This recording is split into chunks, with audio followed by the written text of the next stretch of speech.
Assalamualaikum warahmatullahi wabarakatuh. Ibu Cynthia Nurika Irma MPD dan teman-teman semuanya. Perkenalkan, saya Asyifa Mahda Fitratul Laili dengan NIM 4042439, mahasiswa Pendidikan Bahasa Indonesia. Hari ini saya akan memaparkan materi ujian tengah semester dengan topik etika, nilai, moral, dan hukuman dalam konteks sekolah. Topik ini sangat relevan karena berkaitan langsung dengan pembentukan karakter siswa yang merupakan bagian penting dalam dunia pendidikan. Slide kedua, materi presentasi paparan saya hari ini akan terdiri dari beberapa bagian utama, yaitu 1. Pengertian dari etika, nilai, moral, dan hukuman. Yang kedua, hubungan antar keempat konsep tersebut. 3. Contoh penerapannya di tingkat SMP. Dan keempat, teori-teori psikologi yang mendukung pemahaman ini. 5.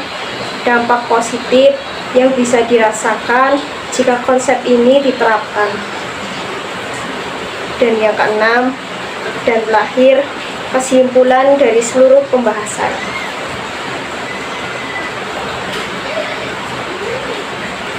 Slide ketiga, pengertian etika, nilai, moral, dan hukuman. Kita mulai dengan pengertian etika. Adalah panduan perilaku yang baik dan sesuai dengan norma yang berlaku. Khususnya dalam lingkungan sekolah, etika membantu siswa, guru, dan tenaga kependidikan untuk memahami batasan-batasan dalam bersikap dan bertindak. Misalnya, menjaga sopan santun saat berkomunikasi. Dan nilai adalah prinsip dasar seperti kejujuran, tanggung jawab, dan kerjasama. Nilai ini menjadi pedoman penting dalam mengambil keputusan sehari-hari, baik di dalam maupun di luar kelas. Moral adalah kesadaran internal dari individu. Dalam hal ini, siswa mengenai benar dan salah. Moral tidak membutuhkan pengawasan terus-menerus, karena berasal dari dalam diri sendiri. Hukuman adalah bentuk konsekuensi terhadap pelanggaran nilai atau etika. Tapi yang perlu ditekankan adalah hukuman sebaiknya bersifat mendidik dan profesional agar siswa bisa belajar dari kesalahan bukan karena terintimidasi. Slide keempat, hubungan antara konsep. Keempat konsep ini sebenarnya saling berkaitan dan membentuk sebuah sistem. Etika dan nilai menjadi dasar dalam pembentukan aturan di sekolah. Moral berperan sebagai kesadaran pribadi siswa untuk mentaati aturan tersebut dengan sukarela. Bila siswa melanggar aturan, maka diberikan hukuman sebagai koreksi dan sarana pembelajaran. Dalam grafik di slide, kita juga melihat bahwa pembentukan moral siswa tidak hanya berasal dari sekolah, tapi juga dari lingkungan keluarganya 50%, sahabat 30%, dan komunitas 20%.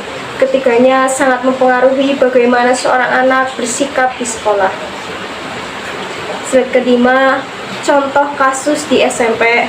Untuk memperjelas, berikut ada 2 contoh nyata. 1. Seorang siswa sering terlambat ke sekolah. Guru menegur berdasarkan aturan ketepatan waktu. Ini adalah bentuk etika. Guru juga menanamkan kedisiplinan dan membimbing siswa agar sadar pentingnya menghargai waktu. Ini adalah aspek moral. Jika terlambat terus-menerus, siswa diberikan hukuman edukasi seperti tugas tambahan. Yang kedua, kasus lain, ada siswa yang menyontek saat ujian. Guru menjelaskan bahwa ini melanggar etika akademik. Nilai kejujuran dan integritas ditekankan. Siswa diajak untuk merenung atas perilakunya, lalu diberikan hukuman berupa pengulangan ujian serta pembinaan karakter. Dari 2 kasus ini, terlihat bahwa pendekatan etika, nilai, moral, dan hukuman bisa berjalan bersamaan. Yang keenam, teori pendukung. Secara psikologis, pendekatan ini diperkuat oleh 2 teori. Teori behaviorisme yang menjelaskan bahwa perilaku bisa dibentuk melalui proses reinforcement atau penguatan, serta hukuman.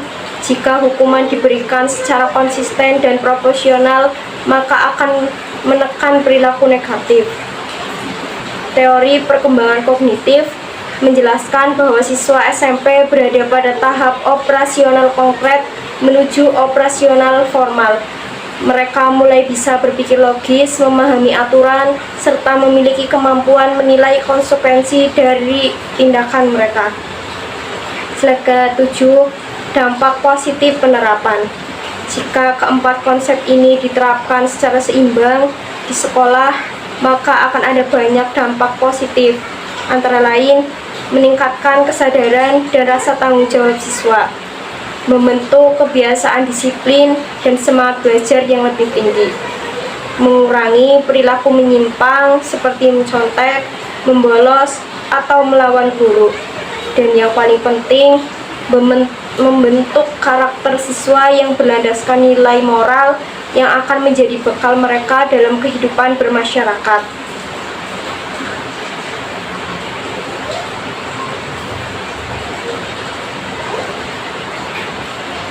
Slide 8, kesimpulan. Sebagai penutup, dapat saya simpulkan bahwa etika, nilai, moral, dan hukuman adalah komponen penting dalam membentuk perilaku dan karakter siswa. Guru memegang peran kunci sebagai fasilitator dan pembimbing moral. Keseimbangan antara aturan yang tegas dan pendekatan yang membina akan menciptakan lingkungan belajar yang tertib, kondusif, dan bermakna. Dan akhirnya, pendekatan ini tidak hanya membentuk siswa yang pintar, tapi juga yang berkarakter. Demikian pemaparan saya pada kesempatan kali ini. Terima kasih banyak atas perhatian dan waktu yang telah diberikan. Wassalamualaikum warahmatullahi wabarakatuh.